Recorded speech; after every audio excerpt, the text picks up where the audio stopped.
All right, today we are diving into what is, no joke, one of the most dramatic origin stories you'll ever hear. And it comes straight from the book of Exodus, chapter 2. We're talking hidden identity, a choice that changes everything, and a prince who ends up a fugitive on the run. It's a wild ride. And really, this whole chapter boils down to one massive question, right? How does a slave become a prince and then a fugitive? How do you go from being born with a death sentence to the heights of power and then just throw it all away and run for your life? Let's trace that journey right from the start. So, the story kicks off in a pretty dark place. We're talking intense persecution. The Pharaoh of Egypt has issued this horrific decree. Every single newborn Hebrew boy has to be killed. And it's into this nightmare of a world that our main character is born, to a woman from the tribe of Levi. You know, the motivation here is just so beautifully human.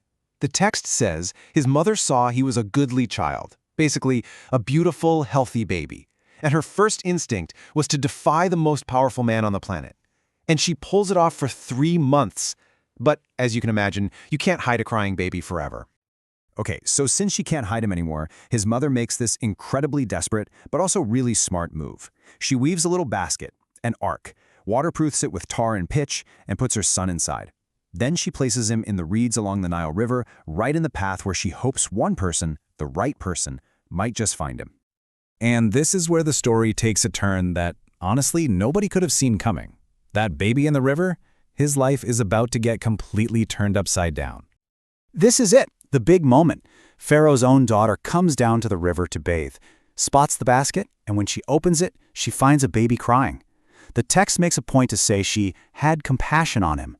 And just like that, a child born a slave is now in the arms of Egyptian royalty. The irony here is just, wow. The baby's older sister had been watching from a distance, and she cleverly runs up and asks the princess, "Hey, should I go find a Hebrew nurse for him?" The princess says yes, and who does the sister go get? The baby's own mother. So now, Pharaoh's daughter is unknowingly paying this woman to raise her own son, all under the protection of the palace. Can you imagine that? Raising your own child, pretending he's not yours, knowing one day you have to give him back for good? So once the boy is old enough, his mother brings him back to the princess, and he officially becomes her son. She gives him the name Moses, an Egyptian name that basically locks his origin story right into his identity. It means, I drew him out of the water. He's forever the boy who was saved from the very river meant to be his tomb. This whole situation creates this massive internal conflict that's got to be tearing him up inside. He's living a double life. On one hand, he's got all the perks of being an Egyptian prince, the education, the power, you name it. But on the other hand, he knows the truth. He knows he's a Hebrew by birth, living in the world of his people's oppressors.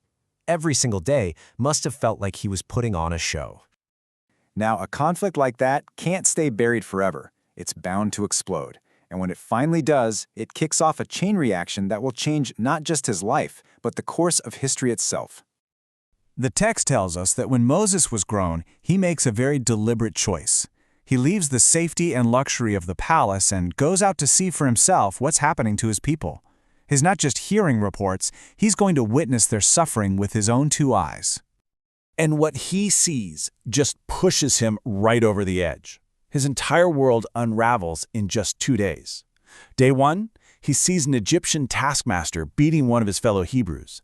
He looks around, sees no one, and kills the Egyptian, burying the body in the sand. He thinks he got away with it. Then, the very next day, he sees 2 Hebrews fighting and tries to step in, tries to be the peacemaker. But this backfires big time. The guy he's trying to help turns on him with a question that just blows his secret wide open. Who made you a judge over us? Are you going to kill me like you killed that Egyptian? So not only do his own people know what he did, they're using it against him. The very people he was trying to protect have turned on him. It's really incredible when you stop and think about it. This whole epic story, a secret birth, a royal adoption, a hidden murder, a public reveal, it's all packed into just 25 verses. Talk about dramatic efficiency. So, the secret is out among the Hebrews, which means it's only a matter of time before it reaches the one person Moses absolutely cannot hide from, Pharaoh. And sure enough, word gets to the king. His adopted grandson, the Prince of Egypt, has murdered an Egyptian to defend a Hebrew slave. To Pharaoh, this isn't just murder, it's an act of treason. A death sentence is issued immediately. And just like that, Moses, the man who had it all, is a fugitive running for his life from the family that raised him. So his life as a prince is officially over. Moses flees Egypt completely, escapes into the wilderness, and ends up in the land of Midian. He has to start over from scratch. And in Midian, he actually builds a new life. He plays the hero at a well, defending a group of sisters, and their father, a priest, welcomes him in. He ends up marrying one of the daughters, Zipporah. He becomes a shepherd, has a son. It really seems like he's made a clean break from his past. But is he ever really free of it? Just look at the name he gives his son, Gershom. It means a stranger there. And Moses himself explains why. For I have been a stranger in a strange land.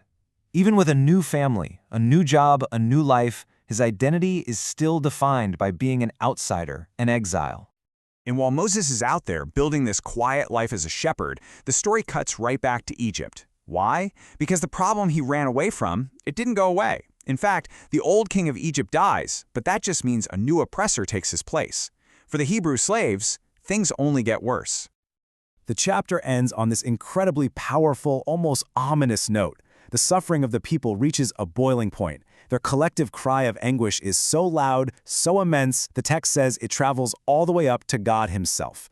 And God hears it. The stage is officially set for something big to happen. So that leaves us with this huge, lingering question, doesn't it? Moses, the fugitive prince, he found a kind of peace. He's safe.